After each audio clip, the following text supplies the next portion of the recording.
Hello mga matalino peeps! Welcome again sa ating channel na kung saan pwede mong matutunan ng math na para ka lang nagbibilang ng 1, 2, 3. And for today's video, ang pag-uusapan natin ay ang fraction basics na kung saan i-discuss natin ang meaning ng numerator, denominator at magbibigay na din tayo na examples ng fractions. So uunahin natin pag-aralan kung ano nga ba ang meaning ng fraction. Ang fraction ay parte ng isang kabuuan o ang tinatawag na whole.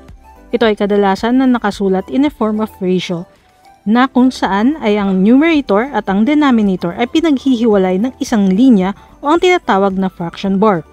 Tara at pag-aralan natin isa-isa ang mga parte ng isang fraction. Ang fraction ay may tatlong parts. Ito ay ang numerator, fraction bar at denominator. Alamin natin ang meaning ng bawat isa pero bago ang lahat, gumawa muna tayo ng example. Gamit ang isang donut na hatiin natin sa apat. At itong apat na slices ng donut ay pagpalagay natin kakainin ng apat na tao. Ang tanong, ano ang parte o fraction ang makukuha ng kada isang tao? Kumbaga ang share ng bawat tao. Ang sagot ay 1/4. Bakit 1/4? So, para ma-explain ang ating sagot, pag-usapan na natin ang tatlong parts ng fraction. Upitiksan natin sa numerator. Ang number or sa itaas ng fraction na nagsasabi ng kung gaano kalaki ang parte base sa kabuuang bilang. Balikan natin ang ating example. Ang sabi natin kanina may apat na slices ang donut at kakainin ito ng apat na tao. Ang number 1 sa numerator ang nagre-representa sa share ng bawat isang tao. Fraction bar. Ito naman ang linyang naghihiwalay sa numerator at sa denominator ng isang fraction. Denominator. Ito ay ang babang parte ng fraction na nagsasabi kung gaano kalaki ang kabuuang bilang.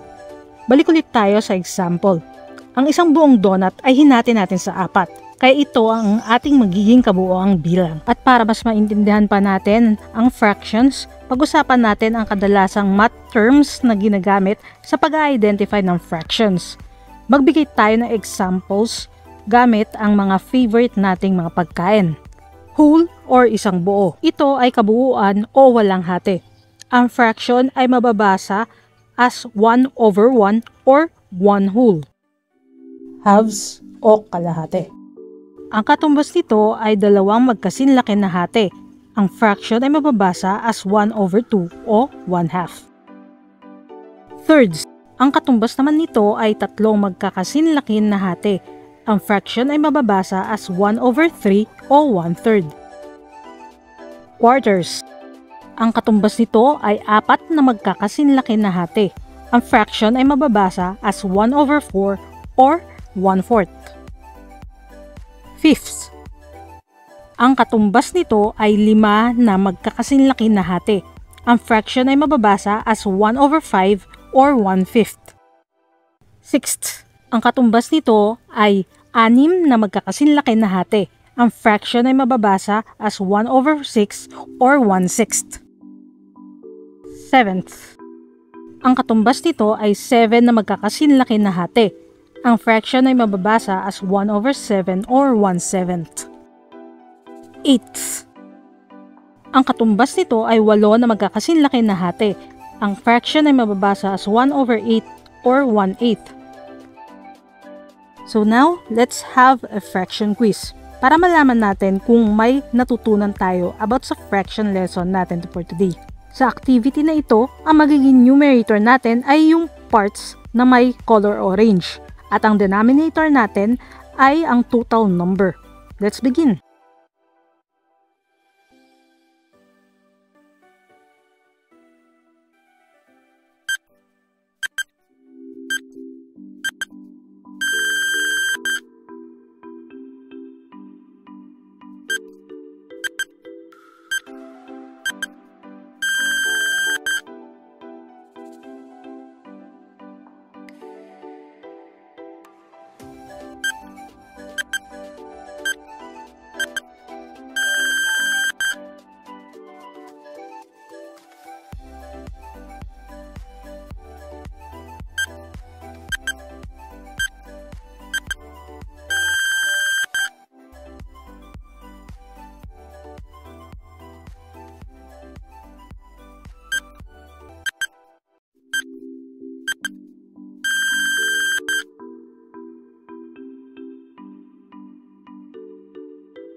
Naka 7 out of 7 correct answers ba kayo?